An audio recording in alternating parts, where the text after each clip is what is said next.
11 men, one steel beam, 800 feet above New York City.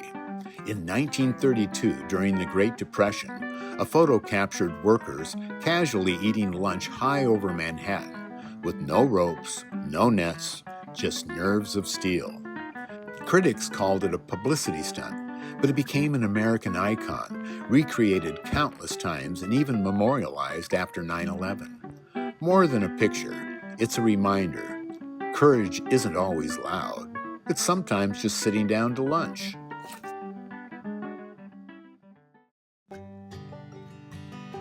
Before his 10th birthday, John Clem refused to be left behind. Too small to carry a man's musket, he sawed one down and marched off as the drummer boy of the 22nd Michigan. At just 12, amid the carnage of Chickamauga, Clem proved his courage. When a Confederate officer mocked his size, he shot back, literally, earning the rank of sergeant and becoming the youngest non-commissioned officer in the U.S. Army history. From mascot to legend, Clem showed the world bravery isn't measured in years, but in heart.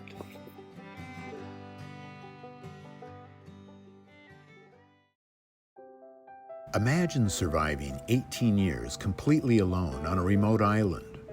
In 1835, Juana Maria, the last of the Nicoleno people, was accidentally left behind on San Nicolas Island off the California coast. She built shelters from whale bones, wore feathered clothing, and lived on fish and roots. Her only companions were wild dogs and seabirds. When finally rescued in 1853, no one could speak her language. Though she died weeks later, her extraordinary survival inspired the book The Island of the Blue Dolphin, a legend of resilience against silence and solitude.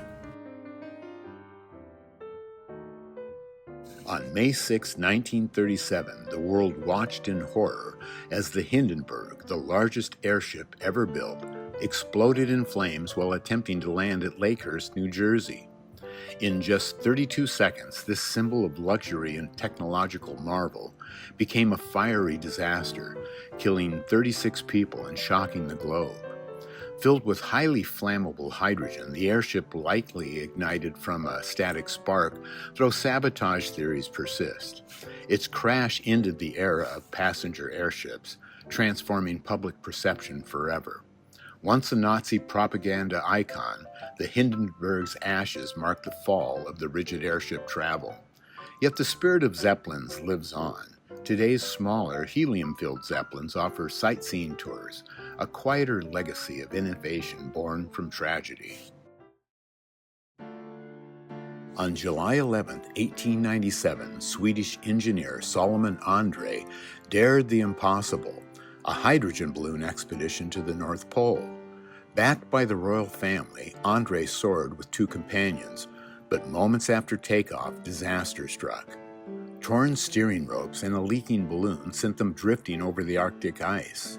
Presumed dead, they became legends, until 30 years later when their frozen remains were found. Alongside them, a forgotten camera revealed haunting photos of their struggle to stay alive. Imagine growing so tall that nothing in the world fits you. That was Robert Wadlow's life.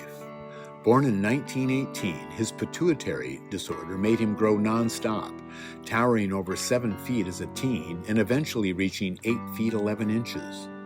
Known as the Gentle Giant, Robert lived humbly, even as fame brought him contracts and worldwide attention. He died tragically young at 22, but with over 40,000 mourners at his funeral, his legacy proved he was truly larger than life.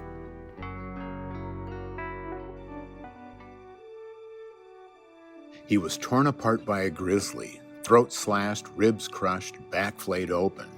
In 1823, Hugh Glass was left to die in the wilderness, abandoned by the men who thought no human could survive. But he crawled 200 miles, starving, bleeding, hunted by wolves.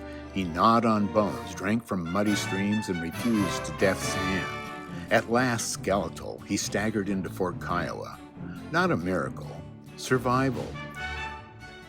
His legend asks us still, if left broken and forsaken, would you crawl on?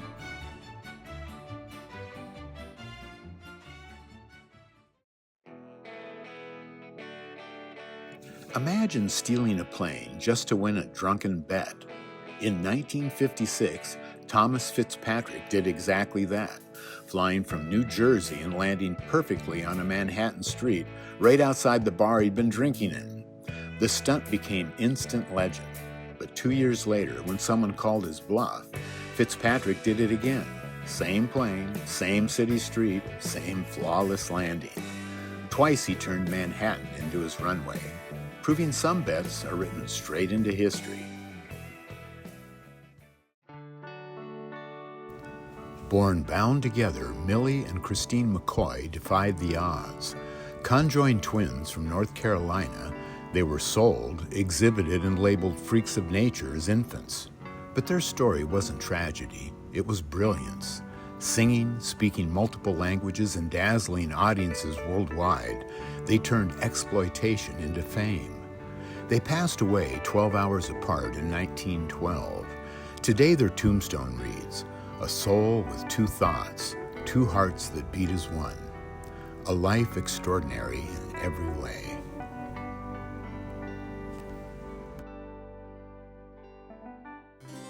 Imagine the world's very first photograph, snapped not with a phone, but with bitumen and sunlight.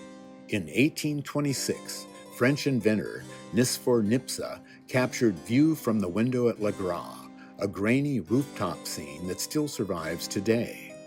His homemade process, called heliography, hardened chemicals with light to freeze time onto a plate. That single image didn't just show Niepce's estate, it opened the door to photography itself, changing forever how humans capture memory, history, and the world around them.